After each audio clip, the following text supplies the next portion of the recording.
जब भी बात करते हैं तो हम खेत खलियान की बात करते हैं, फलों सब्जियों की बात करते हैं, है ना? तो उसके अलावा भी कृषि क्षेत्र के जो उसके जुड़े हुए जो संलग्न क्षेत्र है, चाहे वो पशुपालन हो, चाहे वो मछली पालन हो, चाहे वो आप एक तरीके से हनी बी जो आप उसको क्या बोलते हो, मधुमक्खी पालन। सो मधुमक्खी पालन इस तरीके के कई सारे व्यवसाय अभी शुरुआत हो रहे हैं। और भारत के कृषि के बारे में ये कहा जाता है कि अभी बहुत नए आयाम कृषि क्षेत्र में जुड़ने लगे हैं। जैसे कि अब तुम्हारे बचपन में तुम लोग देखते होंगे कि कितने सारे फास्ट फूड जो है, बर्गर्स हो या आप जो बोलते हो एक तरीके से पैटीज हो, इस टाइप की जो चीज़ें आप लोगों को जो अवेलेबल है, जो कि कृषि के ही ये मतलब उत्पाद है जिसको प्रोसेसिंग किया हुआ है। और ये जो है अभी इसका बहुत प्रचलन चल रहा है। आप लोगों को भी बहुत अच्छे लगते होंगे ये, कि जो बर्गर हो या पैटीज हो, है ना, पिज्ज़ा हो, इस टाइप की जो चीज़ें हैं, वो बहुत जो है पसंद आती है बच्चों को। लेकिन हम अगर इसको देखें कि हमारे पूर्वजों ने किस तरीके से खेती किया, फिर हमारी जनरेशन किस तरीके से कर रही है और आने वाली जनरेशन जो है वो किस तरीके से खेती करेगी, इसमें बहुत सारे बदलाव हुए हैं। एक समय था कि भारत की 80% से ज़्यादा आबादी खेती में जुड़ी हुई थी, फिर भी जो है हमें जो अनाज चाहिए, जो फल सब्जियां चाहिए, वो हमें पूरा नहीं पड़ता था।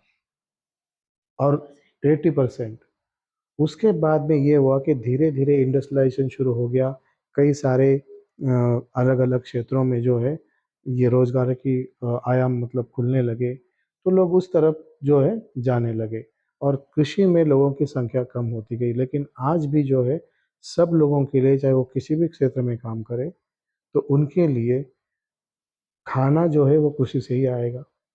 तो आज भी कृषि को सबसे बड़ा स्रोत माना जाता है। ये ऐसा क्षेत्र है जो बहुत सारे लोगों को रोजगार दे सकता है और उनका एक पुनर्निर्वाह कर सकता है। तो ऐसे मामले में भारत सरकार और कई राज्यों ने बहुत सारे अच्छे अच्छे कदम उठाए। जैसे यहाँ पर जो है हमारे मैनेज में हम एक agri clinics and agri business centre नाम की स्कीम चलाते हैं। तो उस स्कीम में क्या होता है कि कोई भी एक स्टूडेंट हो जो एग्रीकल्चर के बारे में पढ़ाई किया हो, चाहे वो डिग्री हो चाहे डिप्लोमा हो, तो वो लोग जो है 45 दिन का निशुल्क ट्रेनिंग ले सकते हैं। भारत भर में 126 ऐसे छोटे छोटे संस्थान हैं जिसको हम बोलते हैं कि नोडल ट्रेनिंग इंस्टीट्यूट, एनटीआई। तो वो एनटीआई 45 दिन का ट्रेनिंग देते हैं। उसके बाद 20 लाख का बैंक उनको लोन देती है और नाबार्ड उसमें जो है उनको 36% एंड 44% सब्सिडी देता है। तो वो सब्सिडी तकरीबन 6 से 7 लाख रुपए की सब्सिडी भी आती है और 20 लाख रुपए का लोन। तो 20 लाख रुपए में खेती से जुड़े हुए कोई भी व्यवसाय कर सकता है। शुरुआत में वो छोटे, वो मतलब एक स्केल पे शुरू किया जा सकता है, आगे जाके उसका बहुत बड़ा एक्सपेंशन किया जा सकता है। तो ये योजना जो है पिछले 20 साल से यहाँ मैनेज में चल रही है।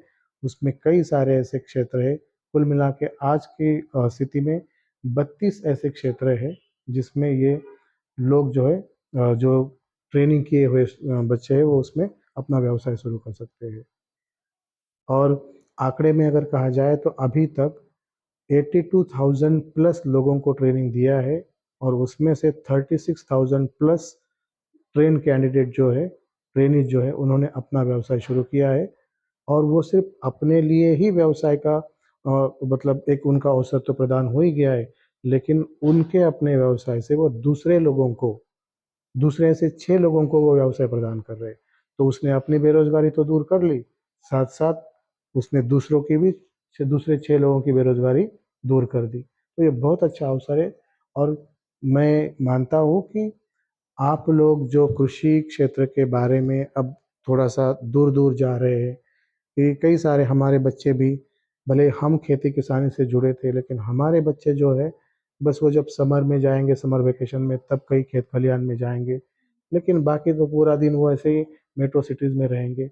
उनको ये पता नहीं होता कई बार कि दूध कहाँ से आता है, सब्जी कौन उगाता है, ये सब्जी ज़मीन के ऊपर आती है, ज़मीन के नीचे आती है।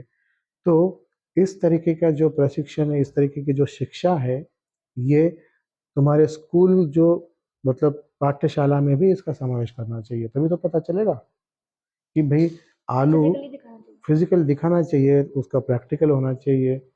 आलू जमीन के ऊपर आता है या नीचे आता है, बहुत सारे लोगों को पता नहीं होगा। दूध कौन देता है, वो तो आप बोलेंगे कि नहीं वो तो दूध वाला भैया देता है या हम पैकेट से लेके आते हैं, है ना। तो इस तरीके की समस्या, क्योंकि भैया रोज सुबह वो भैया को ही देखते हो कि वो अपना केटली लेके आएगा और वो दूध देगा, या फिर पैकेट वाला कोई मतलब बंदा आएगा, पैकेट आपके बास्केट में डाल देगा। तो वो दूध आता कहाँ से भी, बारिश से तो टपकता नहीं है, जमीन से तो निकलता नहीं पानी की तरह। तो ये सारी चीज़ें जो है शुरू से ही पता होनी चाहिए, और इसलिए मेरा सही में मानना है कि शिक्षा क्षेत्र में शुरू से ही कृषि और कृषि के इतर सारे जो भी ऐसे सेक्टर्स है, इसके बारे में ये ज्ञान होना चाहिए, अपने पर्यावरण के बारे में ज्ञान होना चाहिए, है ना। तो मुझे लगता है कि तुम्हें ये मेरी बात समझ में आई होगी, और इस वीडियो के माध्यम से जो भी कोई तुम्हें सवाल पूछेगा तो तुम उनको उस सवाल का समाधान करने के लिए तुम, मुझे लगता है कि अभी जानकार हो गए हो। ठीक है, ओके बेटा, थैंक